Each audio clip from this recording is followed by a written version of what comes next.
Bonjour, bienvenue sur la chaîne de la construction du réseau de Wessenheim et de son extension, j'espère que vous allez bien. Aujourd'hui, je vais continuer la fabrication de la structure de la rampe 5 et 6 qui permettent de pouvoir aller notamment sur la voie de rempart de la gare de Wessenheim. Donc là, je suis en train de mettre en place les derniers éléments de segment de la plateforme de voie qui a été usinée à la CNC. Et ce dernier segment était un petit peu problématique parce que j'ai eu des calmes dans mes prises de cote. Globalement, quand j'avais monté la rampe nord, je n'avais pas reporté sur le dessin exactement toutes les cotes et les modifications de cotes que j'avais fait. Donc quand j'ai dessiné les trajectoires de la voie 5 et de la voie 6, plus les erreurs liées au dessin, inhérents au dessin, eh bien, je me suis retrouvé avec un souci de décalage qui faisait que, du coup, au moment où j'ai assemblé les différents éléments, les différents segments, j'étais pas tout à fait raccord par rapport à ce que j'avais prévu. Alors après, l'autre chose, c'est qu'effectivement, la table de la CNC c'est un format, en gros, c'est un format usinable à 3.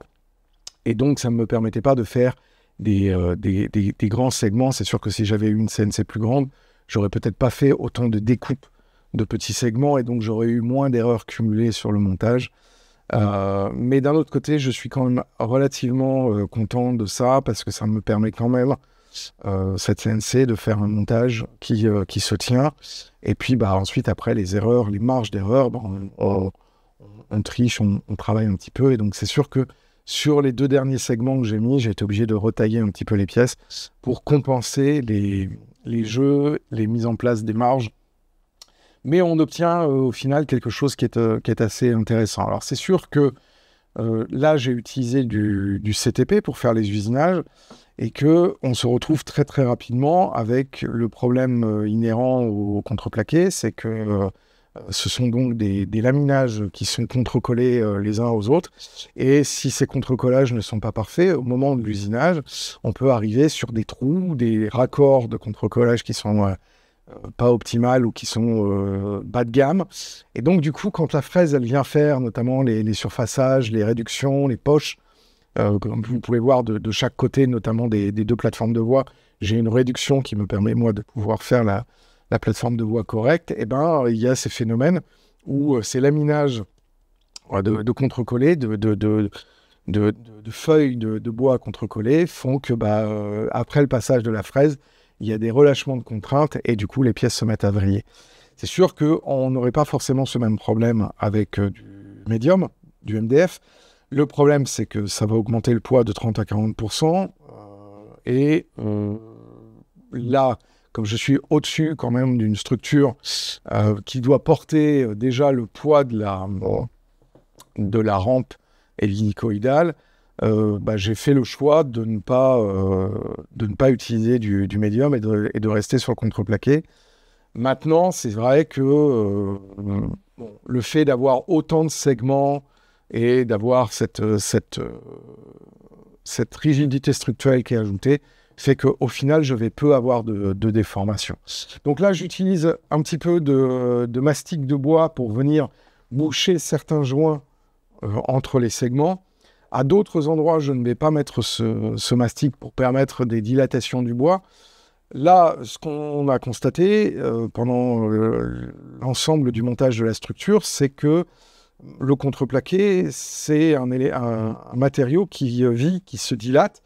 Et le fait d'avoir remis une embase parfaitement horizontale a permis au contreplaqué, aux différents éléments qui étaient partis un peu en vaguelette, de retrouver une parfaite horizontalité. Donc ça, c'est plutôt pas mal. Mais effectivement, ça nécessite de bien brider, de bien donner une embase, etc. Maintenant, il est temps que je vous parle du produit du jour que je voulais vous montrer. C'est le trackbed de Minitech qui m'a été envoyé par la société Maquettis, que je remercie, qui est partenaire de la chaîne Bienvenue à Wessenheim, notamment pour le projet Nomade. Et donc, ça fait longtemps que j'avais reçu ces produits-là et je n'avais pas encore eu le temps de les tester.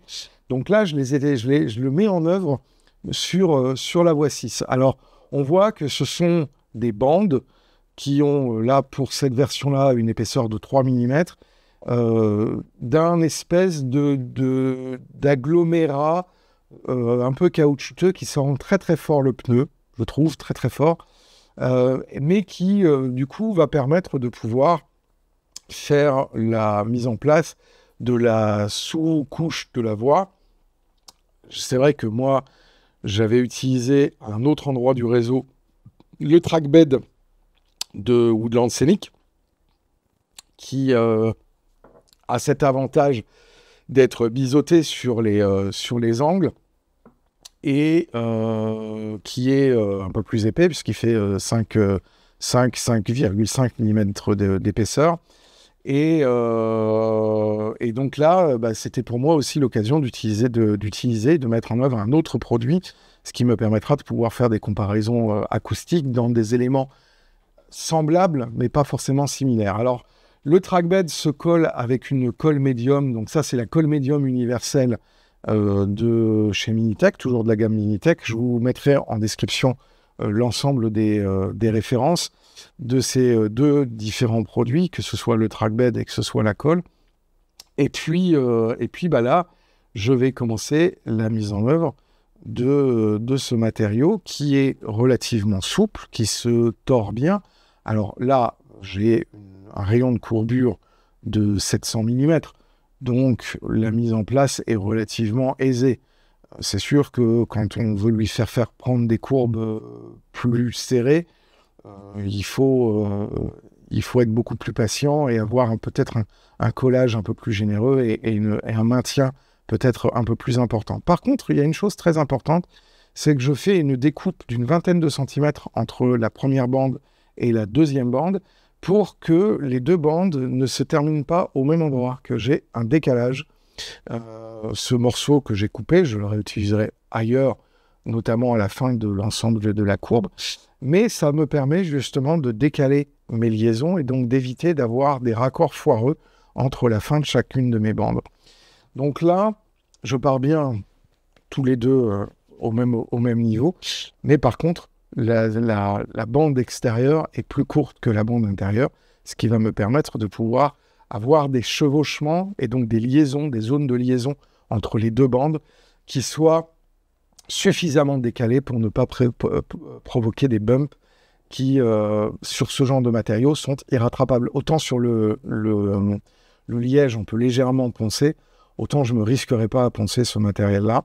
Donc, il faut limiter les bumps au maximum et donc, il faut surtout éviter que les bandes, les fins de bande arrivent sur les 2 bandes de chaque côté pour former la sous-couche de la voix, arrivent au même moment, au même endroit. Parce que sinon, effectivement, ça crée ces effets de bump qui sont très, très difficilement corrigibles.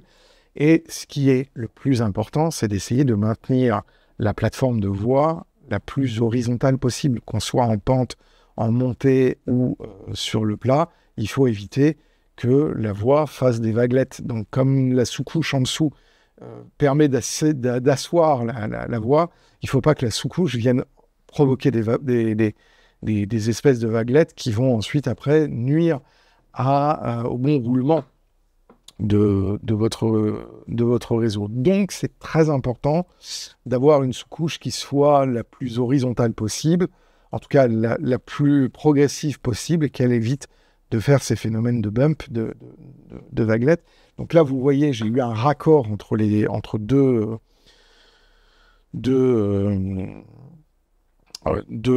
bandelettes, pardon, et j'ai mis une pièce en bois que j'ai pressée pour justement éviter d'avoir ce bump et m'assurer une planéité de la plateforme en fonction de la pente qui soit à peu près correcte et éviter d'avoir des gros problèmes. Donc ce produit, c'est un produit qui est assez intéressant. La colle médium, moi c'est la première fois que je l'utilise comme ça. Donc ça c'est vraiment la colle qui est spécifique qui peut être utilisée pour plein de types de collage, mais qui est vraiment très adaptée pour coller sur ce type de matériau. Moi c'est la première fois que j'utilise, donc j'étais un petit peu surpris. Et c'est vrai que l'environnement de la pièce à entre 23 et 25 degrés, c'est que cette colle-là va avoir tendance à sécher très très rapidement et on n'est pas sur une colle contact comme comment s'appelle la néoprène, mais voilà, ça m'a un petit peu surpris et il faut quand même en mettre pas mal de la colle parce que comme c'est un matériau qui est granuleux et qui est un agglomérat, contrairement au trackbed de Woodland Scenic, qui est une espèce de mousse, mais totalement cohérente, là, le matériau va avoir tendance aussi à boire dans les pores. C'est pour ça que c'est très important d'utiliser une colle médium qui reste souple après collage, et surtout pas de colle à bois, parce que là, la colle à bois, elle viendrait complètement solidariser et elle empêcherait la souplesse du matériau. Donc, c'est important d'utiliser la colle médium. Mais c'est aussi important d'en mettre suffisamment pour qu'il y ait suffisamment de cette colle qui puisse rentrer dans toutes les aspérités de cet aggloméré caoutchouteux. Et ça, effectivement, au début, là, sur les séquences que vous êtes en train de voir, j'avais pas forcément super bien anticipé le fait qu'il fallait que j'en rajoute suffisamment et que j'en mette suffisamment. Donc, je me suis un petit peu contenté du minimum syndical à ce niveau-là. Mais c'est vrai que ça aurait pu être plus comment dire, plus chargé, voilà, en termes de colle. Alors, c'est vrai que normalement, ce trackbed-là ne se met pas directement sur le plateau. En fait, quand on regarde un petit peu les spécificités qui sont annoncées, ce matériau-là doit se mettre soit sur des plaques du matériau identique qui sont vendues par Minitech, soit sur une sous-couche en styro dur. Par exemple, sur la méthodologie que je vous ai montrée sur le projet Nomade, pour ceux qui ont regardé les vidéos du projet Nomade.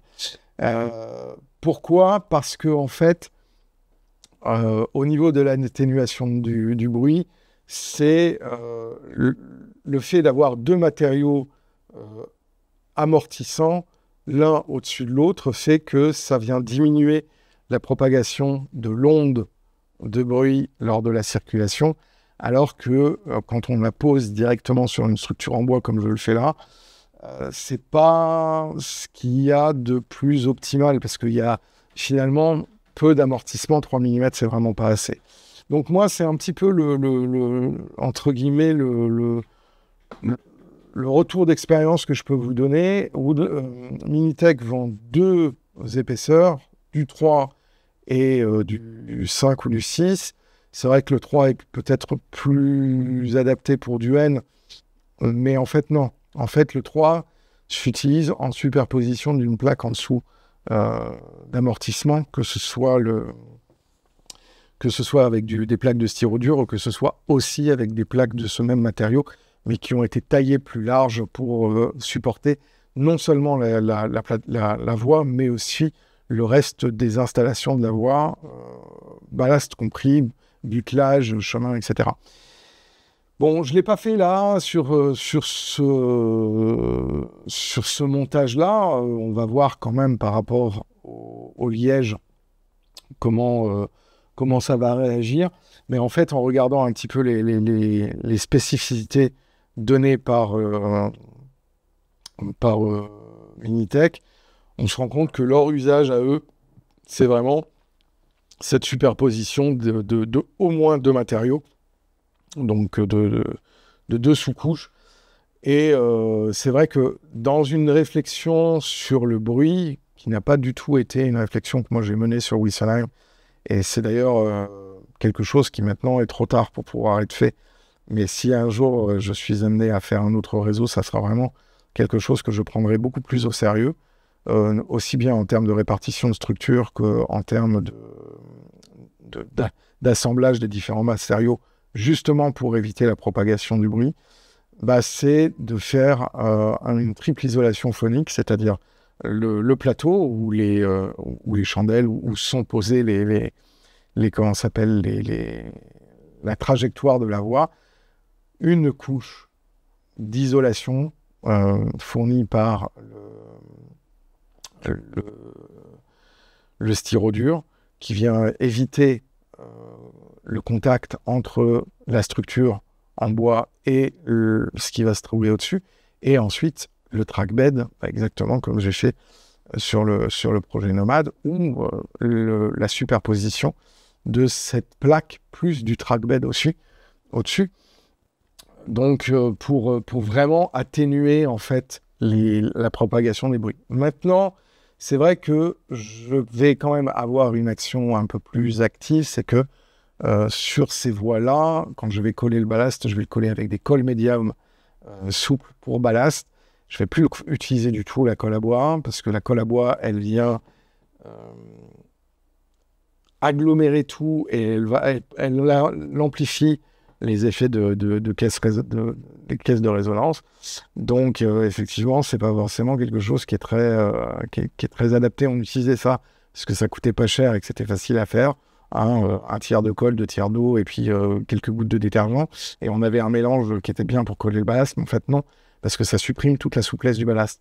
Donc, c'est vrai que les colles médium actuelles pour ballast sont beaucoup plus adaptées parce qu'elles permettent de garder les souplesses des collages et donc d'éviter de faire des effets de tambour, de caisse de résonance. Donc là, c'est pareil, je colle le premier segment de voix avec la même colle que j'ai utilisée pour coller le trackbed de Minitech, avec cette première section de voix en travelage AL de rails de 12 mètres, de 12 traverses, donc très anciens, sur traverse Harman, donc c'est traverse métallique.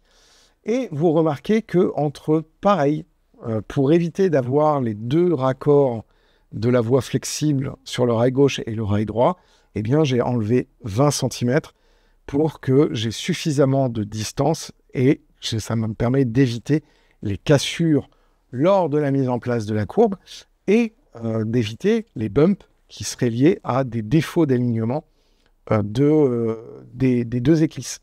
Donc là, ça demande beaucoup plus de boulot, parce que là, je ne pose pas du rail au kilomètre, mais comme je fais un travelage personnalisé et complètement un travail retravaillé, oui, je ne vais pas poser ma voix au kilomètre, c'est-à-dire que là, je vais préparer la voix, je vais en avoir pour 40 minutes, je vais coller la plateforme, je vais coller la voix, modifier et replacer toutes les traverses. Donc, du coup, je vais quasiment être à 1 heure, 1 heure et demie de temps passé pour poser l'équivalent d'un rail flexible. Mais derrière, le résultat et le rendu est tellement incomparable par rapport à l'armature moderne. Alors, si vous faiêtes du réseau époque 5, époque 6, ça n'a aucun problème, hein. Vous pouvez utiliser la réflexible en sortie de boîte. Par contre, quand vous faites du réseau ancien, l'armature est beaucoup trop régulière et beaucoup trop moderne par rapport aux effets, donnés et au réalisme donné par les trablages anciens. Donc là, j'ai commencé ce premier segment et puis au fur et à mesure, je vais avoir le reste des segments qui vont avancer.